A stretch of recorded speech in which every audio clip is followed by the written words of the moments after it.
Okay mga tol, ngayong araw nasa harapan natin ang pinakabagong color variant ng Yamaha XSR 155. So ang tawag nga nila sa kulay na to ay dark orange matte black.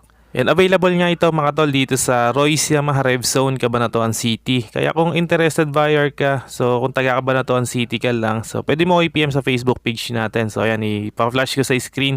O kaya call or text ka lang dito sa number ko. So hindi natin masyadong re-review ito mga tol, sasabihin na lang natin agad yung technical specifications niya and kung magkano na ba yung presyo nito ngayon. And speaking of price, ang SRP nito ngayon ay 182,000 pesos. And about sa mga iba pang detalye nito, so call or text lang kayo kaya PM nyo ako sa Facebook page natin. So kung installment yung gusto nyo o cash basis, so pag-uusapan natin yan. And pagdating nga sa engine specs mga tol, so gumagamit ito ng 155cc liquid cooled 4-stroke single overhead cam 4 valves at naka VVA na ito o variable valve actuation and naka fuel injected single cylinder engine. And pagdating sa engine performance, meron itong max horsepower na 14.2 kW at 10,000 RPM and max torque na 14.7 Newton meters at 8,500 RPM. And talagang napakaganda rin itong pang daily use dahil hindi naman siya ganong kalakas kumonsumo ng gas. So pwede siya pang urban riding at syempre pwede rin pang long ride. So meron nga itong 40 kilometers per liter na fuel consumption kaya talagang sulit na sulit pang long ride o kaya pang daily use. And bukod sa sulit nga ito sa fuel consumption, yung looks ito talagang parang big bike looks na rin kasi medyo malaki din talaga siyang tignan and yung pormahan niya timeless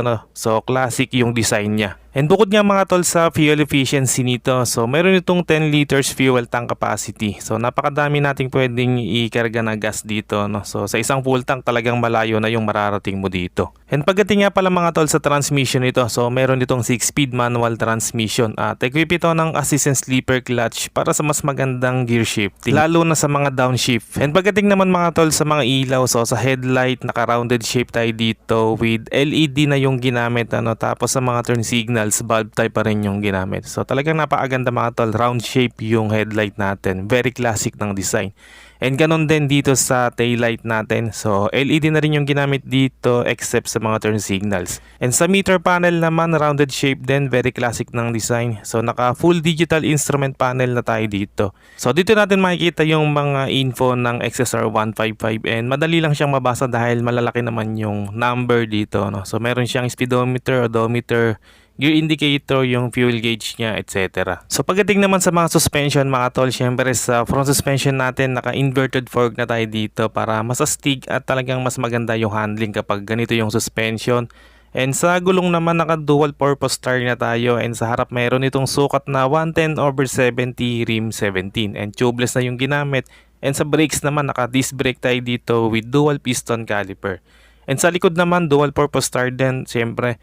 Tapos meron itong sukat na 140/70 rim 17 and syempre naka-tubeless din. Tapos sa brakes naka-disc brake din tayo dito with single piston caliper.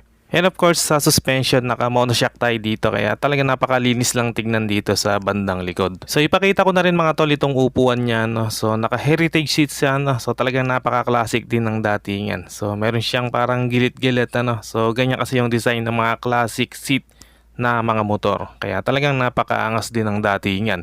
And speaking of seat mga tol, sa seat height meron itong sukat na 810mm. Tapos yung ground clearance niya ay may sukat na 170mm. Tapos pagdating naman sa timbang, may bigat lang itong 134 kilograms. Okay mga tol, yan ang update natin para dito sa Yamaha XSR 155. Kaya sa mga interesado, so PM nyo lang ako sa Facebook page or call or text lang kayo sa number ko. So hanggang dito na lang muna mga tol kung umabot ka sa part ng video na to. And sa mga solid viewers natin dyan, maraming salamat mga tol sa panonood.